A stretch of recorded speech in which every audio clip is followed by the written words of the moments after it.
Not every RPG needs to wow you with cutscenes or voice acting.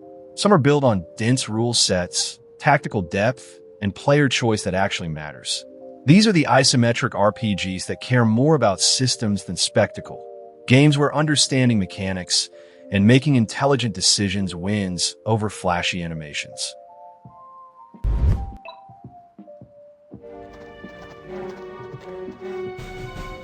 Jagged Alliance 2 isn't technically an RPG in the traditional sense, but has more depth and player agency than most games claiming the label. Released in 1999, this tactical strategy game puts you in command of mercenaries hired to liberate a small country from a dictator, and every single decision, who you hire, where you attack, how you manage resources, ripples across the entire campaign. You recruit mercs with wildly different personalities and skills. Some refuse to work together.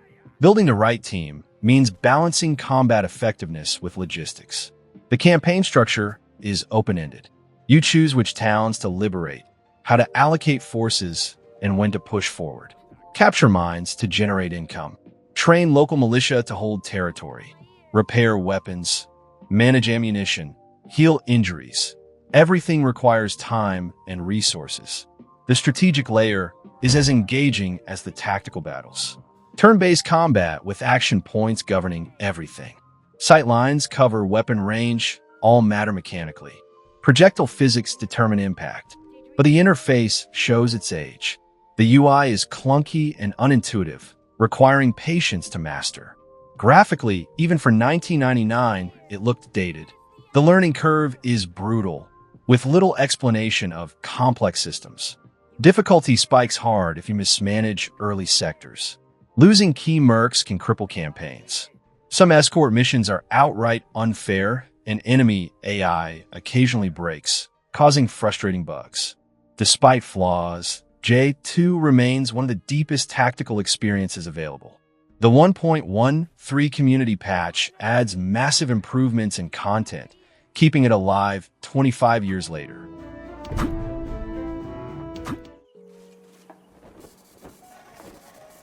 When In Exile brought back Wasteland after nearly 30 years, they weren't interested in streamlining anything. Released in 2014, this is a brutal post-apocalyptic RPG where every choice carries weight, resources are scarce, and the world doesn't wait for you to catch up. You control a squad of desert rangers who try to maintain order in a wasteland that's constantly one bad decision away from total collapse. Save one settlement, and another falls because you weren't there. Party composition matters. Different skills open entirely different solutions. Demolitions, animal whisperer, lockpicking, computer science. Every skill changes how you approach missions. The writing is dark and often darkly funny. NPCs have agendas, factions scheme against each other, and moral choices rarely have clean answers. I appreciate how the game lets you fail forward. Make a terrible choice early on, and you'll face consequences dozens of hours later without the game ever telling you that you screwed up. Combat uses turn-based tactics on grid-based maps, where cover and positioning determine survival. Friendly fire is always on, meaning grenades and burst fire can shred your own squad if you're careless. Action points govern everything: movement, shooting, reloading, so efficiency matters more than raw damage output. But Wasteland 2 stumbles its pacing. Arizona drags with repetitive encounters and slow story setup. The shift to California feels abrupt, and difficulty spikes inconsistently. The UI is clunky even after patches, and inventory management becomes tedious when you're hauling scrap for trading. For players who want uncompromising tactical RPGs that respect intelligence over accessibility, Wasteland 2 delivers. It's rough, demanding, and unapologetically dense.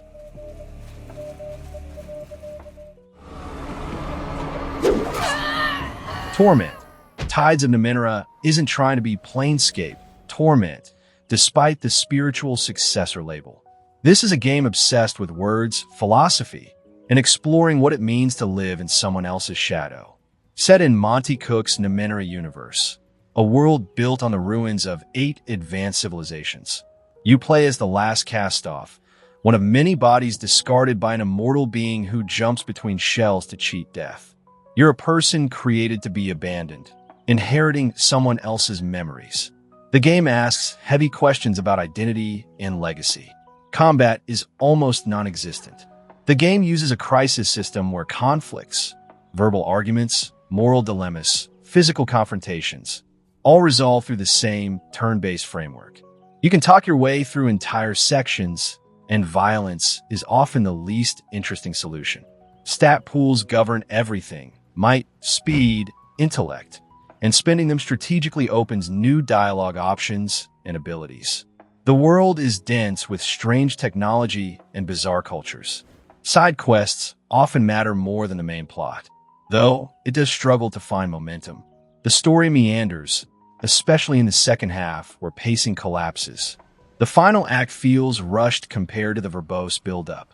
Some quests lack clear direction, and the game assumes you're reading every codex entry to understand the world.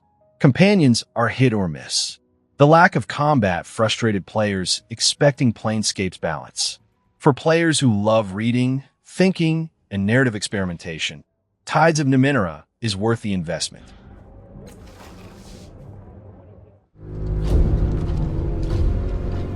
Solasta doesn't try to be cinematic. This is pure Dungeons and Dragons translated into a tactical video game with zero compromises.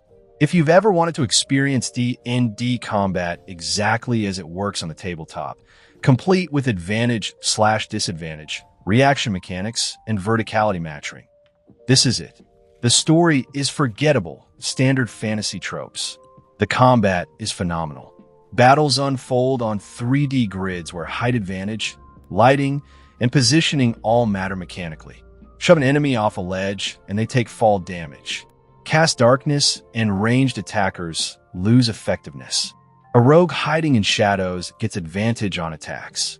The rule set is implemented with obsessive accuracy. Concentration checks, opportunity attacks, readied actions, all working exactly as they should. You build your party from scratch with deep customization. The Dungeon Maker toolset lets you create custom campaigns. I have to say that the presentation is lacking. Character models are stiff, animations are basic, and voice acting ranges from mediocre to outright bad. The budget limitations show everywhere. Dialogue is clunky, and the story feels like an excuse to string together combat encounters. The camera fights you constantly in tight dungeons. Pathfinding can break, leaving characters stuck on geometry. Some encounters feel unbalanced, with difficulty spiking randomly. For D&D enthusiasts who prioritize mechanics over story, Solasta is essential. It's the most faithful digital translation of 5e combat available, flaws and all. Your beer is terrible, and that's being polite about it. Blackguards is Daedalic Entertainment's 2014 attempt at a dark, combat-focused RPG using the Dark Eye rule set, and it's one of the most punishing tactical games I've ever played. You start as a convicted murderer trying to prove your innocence, but the game makes it clear you're probably guilty. And even if you're not, you're surrounded by people far worse. Your party consists of drug addicts and broken mercenaries. Nobody is heroic. The nihilism becomes exhausting. Every battle is a tactical puzzle with environmental hazards and brutal difficulty spikes. Mid-game demands perfect strategy and deep rule set understanding. Character progression uses skill points to improve abilities, but the game punishes inefficient builds mercilessly. Spread points too thin and you're useless. Ignore critical skills and certain battles become impossible.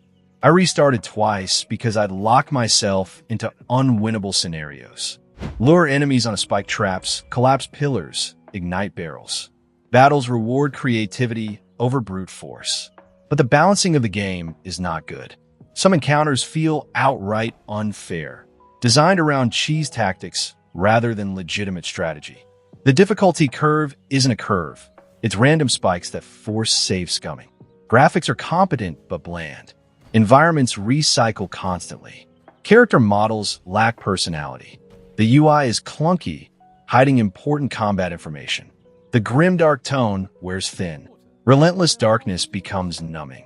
For masochistic tactical RPG fans who want dark-eye combat without narrative fluff, Blackguards delivers. Everyone else will quit in frustration.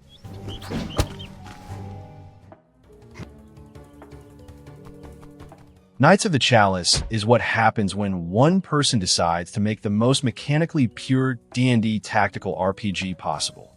Released in 2009 by Heroic Fantasy Games, this indie title looks like it crawled out of 1995, but underneath the primitive graphics is one of the deepest, most challenging turn-based combat systems ever designed.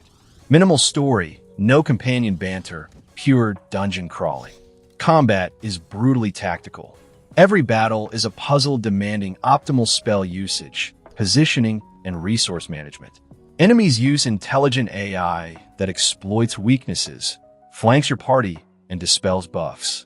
You'll restart fights dozens of times, figuring out the perfect strategy. I spent hours on single encounters, and winning felt genuinely earned. Character customization is staggering. Building an effective party requires understanding mechanics deeply. Where Knights of the Chalice utterly fails is accessibility.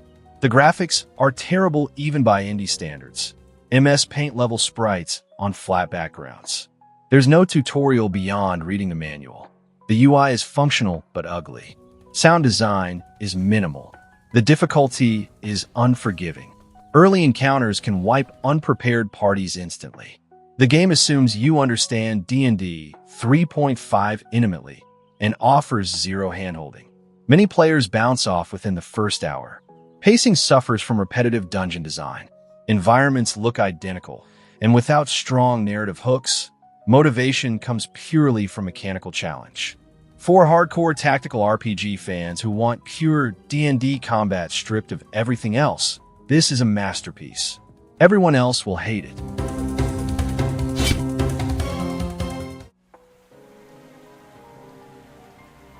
The Alliance Alive is an odd one.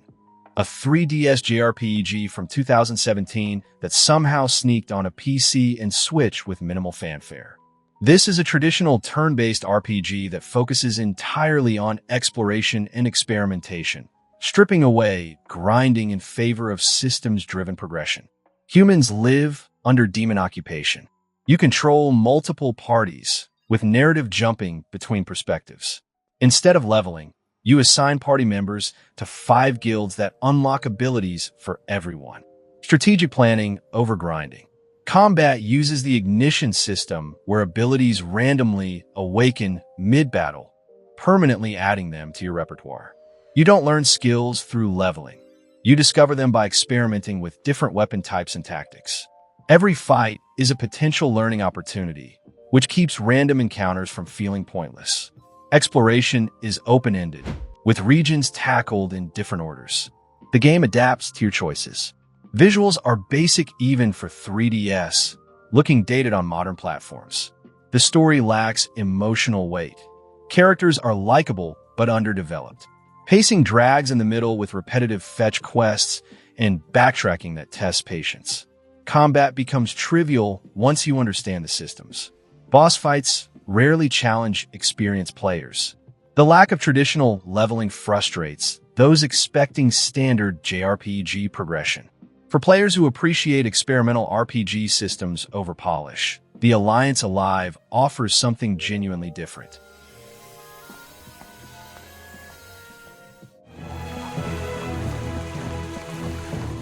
Eternal Sonata is the bizarre outlier on this list.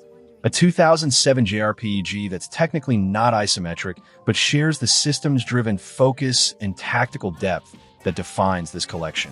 Developed by Tricrescendo for Xbox 360 and PS3, this is a fever dream of a game built around the premise that you're inside Chopin's dying hallucinations as he composes his final pieces. You play through fantastical scenarios while Chopin narrates. The game shifts between documentary segments and fantasy, representing his subconscious. Light and shadow zones grant different abilities. Light gives healing, darkness unlocks offense. Managing positioning becomes a strategic puzzle. Each character has tactical time, a countdown where you chain actions in real time before the turn ends. The longer you wait, the more actions you can perform, but enemies get their turns faster. It creates tension between efficiency and greed, rewarding careful planning. The story meanders through verbose philosophy. Characters lack depth. Combat systems require trial and error to master. Difficulty is inconsistent. Early game is punishing. Late game becomes trivially easy once you understand the mechanics. Dungeons are visually stunning but repetitive in structure and enemy design, with similar encounters recycled across multiple chapters. The presentation is gorgeous, vibrant colors, lush environments, and a phenomenal Chopin-inspired soundtrack. The game commits fully to its aesthetic vision, even when the narrative doesn't earn it. For players who appreciate experimental JRPGs willing to take risks, Eternal Sonata is fascinating. It's flawed, weird, and unforgettable.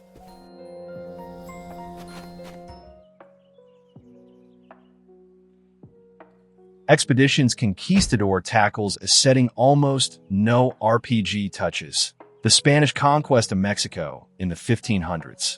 Released in 2013 by Logic Artists, this tactical RPG refuses to romanticize colonialism, instead presenting moral complexity and historical brutality with uncomfortable honesty.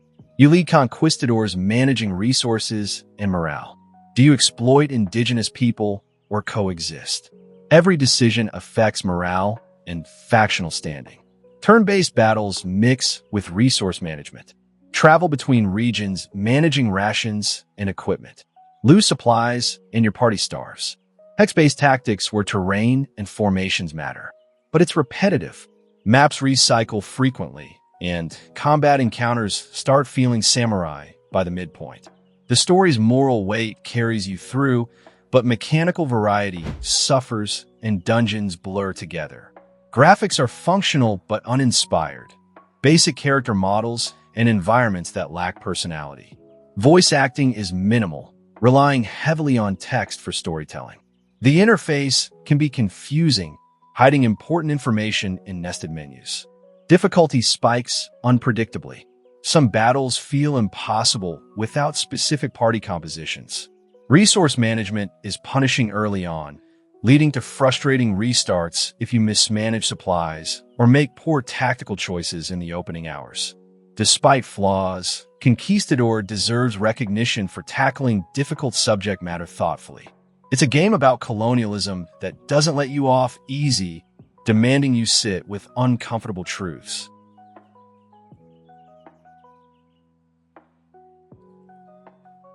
Serpent in the Staglands is aggressively old school, a 2015 indie RPG by Waylonaut Studios that rejects every modern convenience and dares you to figure it out yourself. This is a game with no quest markers, no tutorials, no hand-holding whatsoever. You're a god trapped in mortal form investigating why you lost your powers, and the game expects you to navigate that mystery through experimentation and note-taking. NPCs offer cryptic hints. Quests don't update automatically. You remember conversations and piece together clues. I spent hours lost. Real time with pause where positioning matters more than stats. Resources stay scarce. You learn patterns and exploit weaknesses. Classless creation lets you build hybrids freely. Magic requires experimentation. Nothing is explained, but it alienates players by its refusal to compromise. The difficulty is punishing. Quest design assumes you're paying close attention to every detail. Miss one critical item or conversation and you're stuck without knowing why. Graphically, it's deliberately retro, pixelated sprites on pre-rendered backgrounds that evoke Baldur's Gate but lack its polish. The UI is dense and unintuitive. Sound design is minimal, relying on ambient noise rather than music. The story is fascinating if you can parse it. Mature themes about power, mortality, and divine responsibility told through fragmented lore rather than exposition. For players who miss when RPGs demanded intelligence and patience, Serpent in the Staglands is pure, uncompromising design. Everyone else will bounce off immediately.